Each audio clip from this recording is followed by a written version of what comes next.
ইরানকে একটি নতুন পরমাণু চুক্তির প্রস্তাব দিয়েছেন রাশিয়ার প্রেসিডেন্ট ভ্লাদিমির পুতিন। এই প্রস্তাবে ইরানকে সম্পূর্ণভাবে ইউরেনিয়াম সমৃদ্ধিকরণ শূন্যে নামিয়ে আনতে বলা হয়েছে। সংবাদ মাধ্যম অ্যাক্সিওসের এক অনুসন্ধানী প্রতিবেদনে উঠে এসেছে এমন তথ্য। জানা গেছে, যুক্তরাষ্ট্র ও ফ্রান্সের প্রেসিডেন্ট সহ ইরানি নেতাদের কাছে সরাসরি এই প্রস্তাব উত্থাপন করেছে পুতিন। এই প্রস্তাবের মাধ্যমে ইরানের পাশে দাঁড়ানোর পরিবর্তে ইরানের ইউরেনিয়াম সমৃদ্ধিকরণ শূন্যে নামিয়ে আনতে বলায় ধারণা করা হচ্ছে এবার ইরান রাশিয়ার সম্পর্কে ফাটল ধরতে পারে।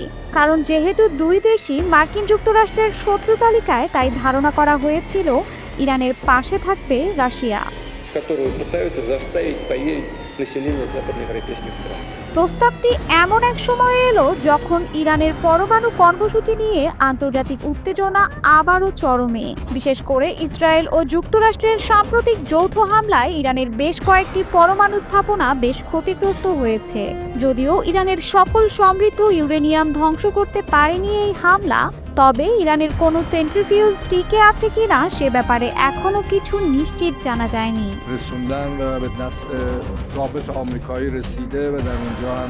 বান্ডেল থাকলে প্রতি সেনমানিতে টাকা বাঁচবে। বিকাশ সেনমানি বান্ডেল কিনে জিতুন প্রতি লেনদেনে। মজার ব্যাপার হলো, পরমাণু ইস্যুতে রাশিয়া এতদিন ইরানের সবচেয়ে বড় কূটনৈতিক পৃষ্ঠপোষক ছিল।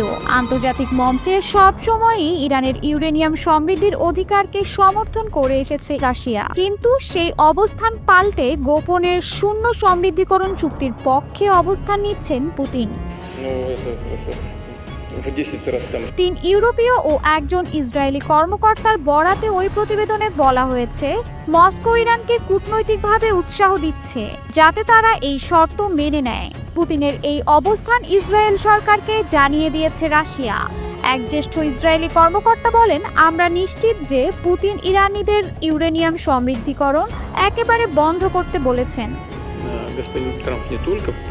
যুক্তরাষ্ট্রের পক্ষ থেকে বিষয়টি জোরালোভাবে বিবেচনায় নেওয়া হচ্ছে। ট্রাম্প প্রশাসন বারবার ইঙ্গিত দিয়েছে তারা ইরানের সঙ্গে একটি নতুন চুক্তি চায়, তবে সেই চুক্তির ভিত্তি হবে ইরানে আর কোনো ইউরেনিয়াম সমৃদ্ধ না হওয়া। ইরানও তার অবস্থান পরিষ্কার করে বলেছে, কোনো চুক্তির অধীনেও তারা ইউরেনিয়াম সমৃদ্ধির অধিকার ছাড়বে না। ফলে চুক্তি নিয়ে মতপার্থক্য আবারও গভীর হচ্ছে। ایران ممکنه صدمه آمریکا و اگر ورود در این میدان بشه ورود نظامی در این میدان এই অবস্থায় পুতিনের অবস্থান আরও বিস্ময়কর হয়ে উঠেছে, কারণ ইউক্রেন যুদ্ধে ইরানই ছিল রাশিয়ার নির্ভরযোগ্য অস্ত্র সরবরাহকারী। ইরান রাশিয়াকে শত শত ড্রোন ও ভূমি থেকে ভূমিতে ক্ষেপণাস্ত্র দিয়েছে। কিন্তু যখন ইরান নিজেই ইসরায়েলের বিরুদ্ধে যুদ্ধের মুখোমুখি হলো, তখন কিছু বিবৃতি ছাড়া তেমন কোনো সমর্থনই দেয়নি রাশিয়া। এই প্রেক্ষাপটে পুতিনের নতুন অবস্থান ইরানকে কিছুটা হতাশ করেছে।